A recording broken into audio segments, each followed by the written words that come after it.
Yeah, first of all, very good evening to everyone, and thank you for having me here. Considering, I was actually going through the list of all the other panelists and speakers, and I was wondering, what am I doing here? This is such an esteemed panel.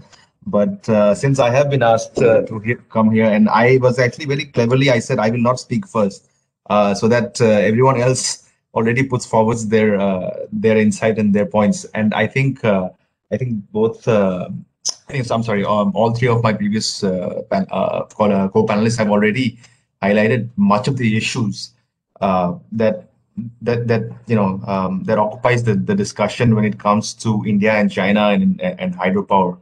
I think my point of view, my perspective of, and this is not the first discussion that I have been part of when it comes to discussing hydropower and China and transnational waters. Um, and it's always us, it's always from what I can gather, from what I've seen, it's always us in India, us including our South Asian colleagues who are part of such discussions. Um, we've hardly had discussions or with our Chinese colleagues, be it Chinese officials, be it water activists in China. And I think that's where the problem lies with regards to the issue. Um, Conflict is natural. I think we have seen water conflicts happen even within our country. When it comes to the Kaveri River, when it comes to uh, Tamil Nadu and Karnataka, even within the state, within the country, the states are unable to reach an amicable solution that is satisfactory to all parties to last a long time. Conflict invariably happens, but I think to resolve any conflict, discussion is the most important part.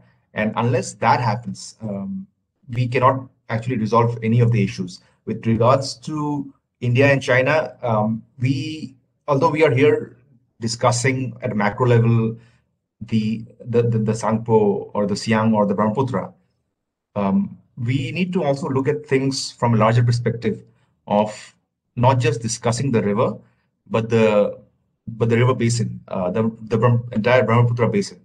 We need to look at it from the Eastern Himalayan biodiversity hotspot. We need to look at it from the point of view of the Hindu Kush region. There are so many countries involved and are part of this entire region that there needs to be greater dialogue greater dialogue by and within parties, within all affected people, affected countries. They all need to come together to discuss these issues. I think the problem that we have seen, and as you know, as Dr. Pathak and our honorable MP has already said, that it's do what's happening to the Sangpo or the or in China, in Tibet, and enter India is we can only speculate as to what's happening. We don't know for sure till now why the rivers of the Siang turned black. We don't know for sure why the floods of 2000 happened in the Siang that caused so much devastation. And as Mr. Ering mentioned, so much of erosion, so much of loss of lives and cattle. We still don't know why that happened. We are still speculating that this could have been happened. This could have happened. Maybe there are people who looked at analyzed satellite images and said that there was a landslide in the upper reaches, which is what led to the to the waters of the Siang turning black. The other theory is that it happened because there is large scale hydropower construction happening. Now, the problem is we don't know. We don't know any of it. The only source of information that we have is the Chinese government official propaganda outlets, like the Global Times, which recently announced that that China is planning to build a massive dam on the Sangpo. Now, that too, while that is something that was officially, I mean, well, at least officially in the sense that it came from a government mouthpiece, that it was announced. We are not entirely sure if that really is what the government is planning, or is that just, is that just China calling calling its bluff? We have no idea. We have no idea if that's the truth. We have no idea of how to even verify that information, because China does not share information with its well, at least with India it doesn't share. It does have, it did actually have a data sharing treaty with India with regards to the Siang, and how much uh, to give us early warnings about the water levels if in case it reaches dangerous levels. That hasn't happened. Even that information that they share is very sporadic, and it's not consistent.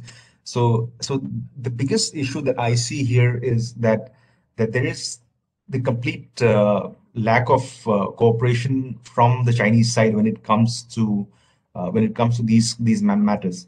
It's only in trade that China seems to be open to dialogue. Everything else, there's a big there's an actual firewall. There's a firewall and there's an actual Great War, not on the northern side but on the southern side when it comes to information sharing with India.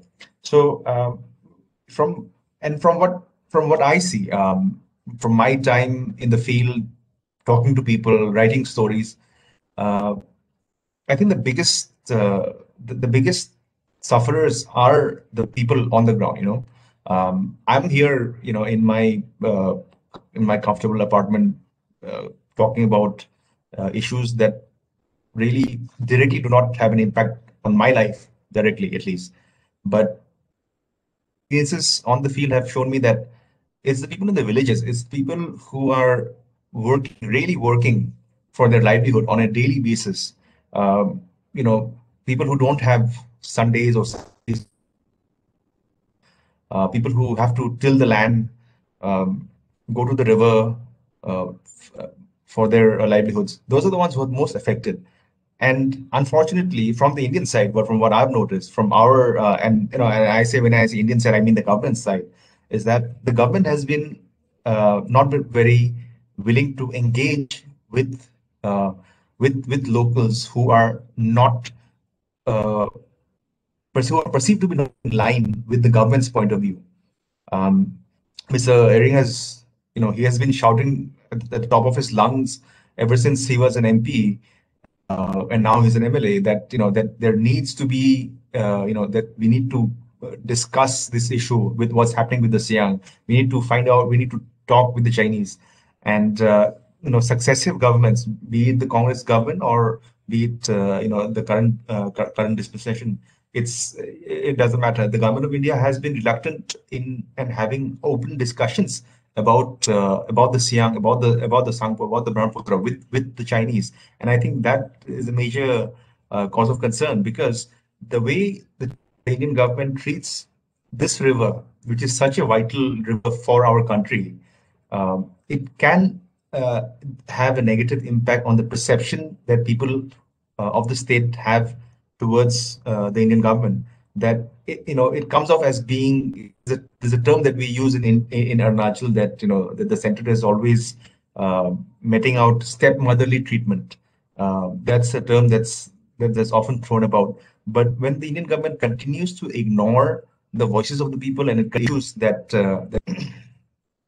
in in areas like Pasighat, where flooding has become an annual event. It's not much reported, as much as the floods of Assam are reported, but in the downstream areas of Siang, in Pasighat, in places like Pasighat, places like Merbo, uh, flooding has become an annual event, and it just is not reported as much. Or even if it is reported, it's reported at a very hyper local level and doesn't get the attention that that any from the so-called national media, that flooding in anywhere else would get. When these stories with the, we have to always say that, oh, the Chinese must be up to some, there's flooding happening.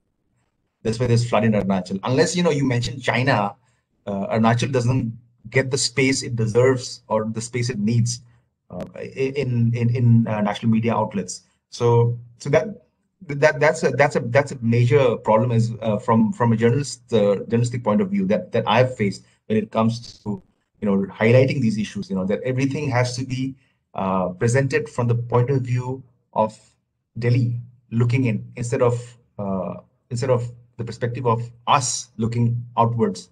Those I think like I said, I don't really have much to add. Specific questions that can be forwarded to me. Like I said, we need to have more discussions. I don't know what the solution is. I'm as a journalist, I've spent my time asking the questions and seeking answers from the people, and I hope I can also learn and get as many answers I can from this discussion.